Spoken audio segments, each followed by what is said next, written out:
नमस्कार दोस्तों, हमारे चैनल पर आपका स्वागत है। बिना देरी किए चलिए प्रारंभ करते हैं वीडियो।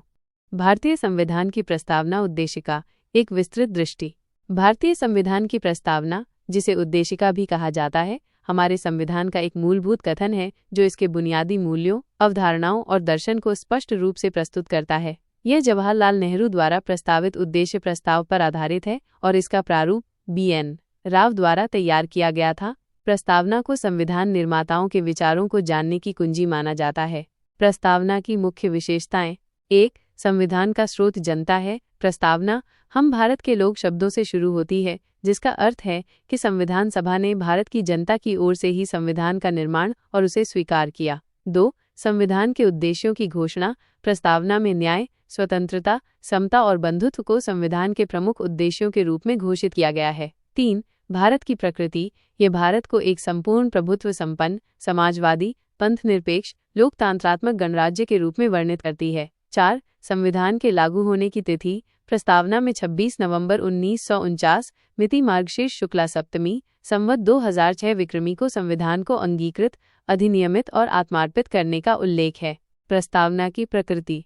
प्रस्तावना की प्रकृति न्यायोचित नहीं है, यानी इसके प्रावधान न्यायालयों में प्रवर्तनीय नहीं है। यह न तो विधायिका की शक्ति का स्रोत है और न ही विधायिका के अधिकारों पर प्रतिबंध लगाती है। हालांकि केशवानंद भारती बनाम केरल राज्य 1973 मामले में यह स्पष्ट किया गया कि प्रस्तावना संविधान का भाग है और इसलिए अनुच्छेद 368 के तहत इसमें संशोधन किया जा सकता है, लेकिन इसमें वर्णित संविधान के आधारभूत लक्षणों में संशोधन नहीं किया जा सकता है। प्रस्तावना में 3 प्रकार के न्याय, सामाजिक, आर्थिक व राजनैतिक, 5 प्रकार की स्वतंत्रता, विचार, अभिव्यक्ति, विश्वास, धर्म और उपासना, 2 प्रकार की समानता, प्रतिष्ठा व अवसर तथा बंधुत्व का उल्लेख है। प्रस्तावना में वर्णित प्रमुख शब्द: प्रभुसत्ता संपन्न। इसका अर्थ है कि भारत अपने आंतरिक और बाहरी मामलों में पूरी तरह से स्वतंत्र है और किसी बाहरी शक्ति के अधीन नहीं है। एक संप्रभु राज्य के रूप में भारत किसी विदेशी सीमा का अधिग्रहण कर सकता है या अपनी सीमा के किसी हिस्से पर से दावा छोड़ सकता है। भारतीय संविधान के अनुसार संप्रभुता जनता में निहित है।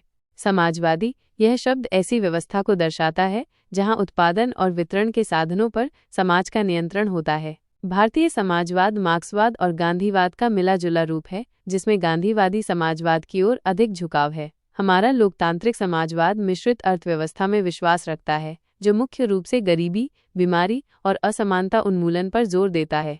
धर्मनिरपेक्षता या पंथनिरपेक्ष। इसका अर्थ है कि राज्य का अपना कोई सरकारी धर्म नहीं होता। भारतीय संविधान में सभी धर्मों को समान महत्व दिया जाता है और उन्हें सरकार का समान समर्थन प्राप्त है। राज्य धर्म के आधार पर नागरिकों के साथ कोई भेदभाव नहीं करता है। हमारा संविधान पंथनिरपेक्षता की सकारात्मक अवधारणा को मूर्त रूप देता है, जहां धर्म को राज्य से अलग रखा जाता है।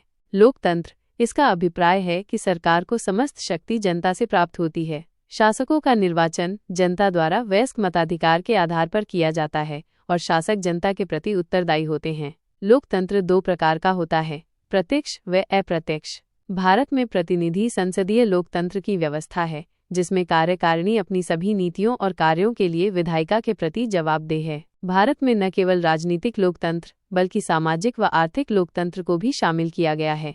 गणराज्य। इसका अर्थ है कि राज्य का अध्यक्ष एक निर्वाचित व्यक्ति होता है जो एक निश्चित अवधि के लिए पद ग्रहण करता है, जैसे भारत का राष्ट्रपति। यह राज्यतंत्र से भिन्न है, जहां राष्ट्राध्यक्ष वंशानुगत होता है। न्याय। प्रस्तावना में 3 प्रकार के न्याय शामिल हैं: सामाजिक, आर्थिक व राजनैतिक न्याय। इनकी सुरक्षा मौलिक अधिकार व नीति निदेशक सिद्धांतों के माध्यम से की जाती है। सामाजिक न्याय का अर्थ है जाति, रंग, धर्म, लिंग, भाषा के आधार पर बिना भेदभाव के समान व्यवहार। आर्थिक न्याय का अर्थ है आर्थिक कारणों के आधार पर भेदभाव न करना, जिसमें संपदा, आय और संपत्ति की असमानता को दूर करना शामिल है। राजनैतिक न्याय का अर्थ है प्रत्येक व्यक्ति को समान राजनीतिक अधिकार प्राप्त होंगे। इन तत्वों को 1917 की रूसी क्रांति से लिया गया है। स्वतंत्रता। प्रस्तावना में 5 प्रकार की स्वतंत्रता का उल्लेख किया गया है: विचार, अभिव्यक्ति, विश्वास, धर्म और उपासना की स्वतंत्रता। स्वतंत्रता का अर्थ चिंतन, अभिव्यक्ति और कार्य करने की स्वतंत्रता है, लेकिन यह मनमानी करने की स्वतंत्रता नहीं है। समानता। उद्देशिका में प्रतिष्ठा व अवसर की समानता शामिल है। अनुच्छेद 14 से 18 तक समानता का उल्लेख है और राजनीतिक समानता का उल्लेख अनुच्छेद 325 व अनुच्छेद 326 में किया गया है। अवसर की समानता का अर्थ है कि समाज के सभी वर्गों को समान अवसर मिले। साथ ही संविधान सरकार को बच्चों, महिलाओं और सामाजिक तथा शैक्षणिक रूप से पिछड़े वर्गों की बेहतरी के लिए विशेष योजनाएं लागू करने की अनुमति देता है।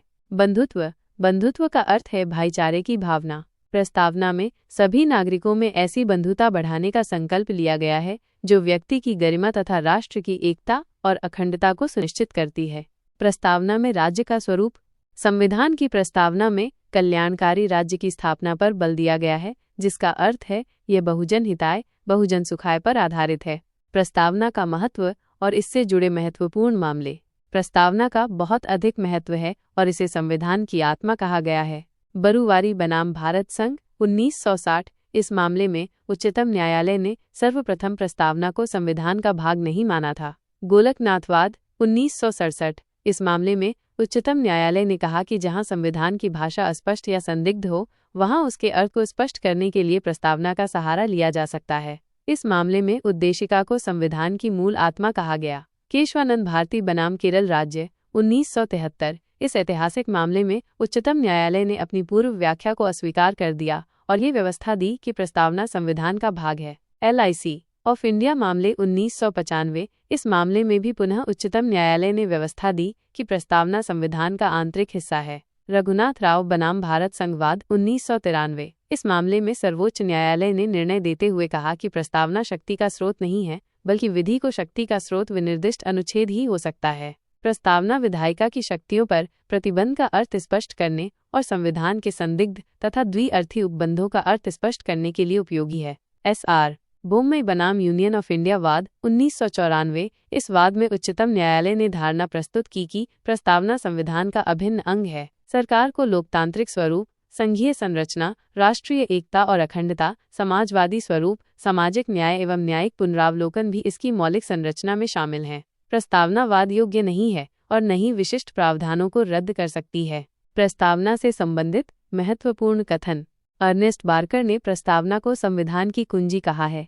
पंडित ठाकुर दास भार्गव ने उद्देशिका को संविधान की आत्मा कहा है। उन्होंने कहा कि प्रस्तावना संविधान का बहुमूल्य रत्न है और यह वो मापदंड है जिससे संविधान के मूल्यों को निर्धारित किया जा सकता है। पालकीवाला के अनुसार उद्देशिका संविधान का परिचय पत्र है। KM मुंशी के अनुसार प्रस्तावना हमारे संप्रभु लोकतांत्रिक गणराज्य का होरोस्कोप है या राजनीतिक जन्मपत्री है। GDH कोल के अनुसार आर्थिक समानता के बिना राजनीतिक स्वतंत्रता एक भ्रम है। वीडियो देखने के लिए धन्यवाद दोस्तों। अगर आप इस वीडियो का अगला चैप्टर चाहते हैं तो नीचे कमेंट में नेक्स्ट चैप्टर लिखें।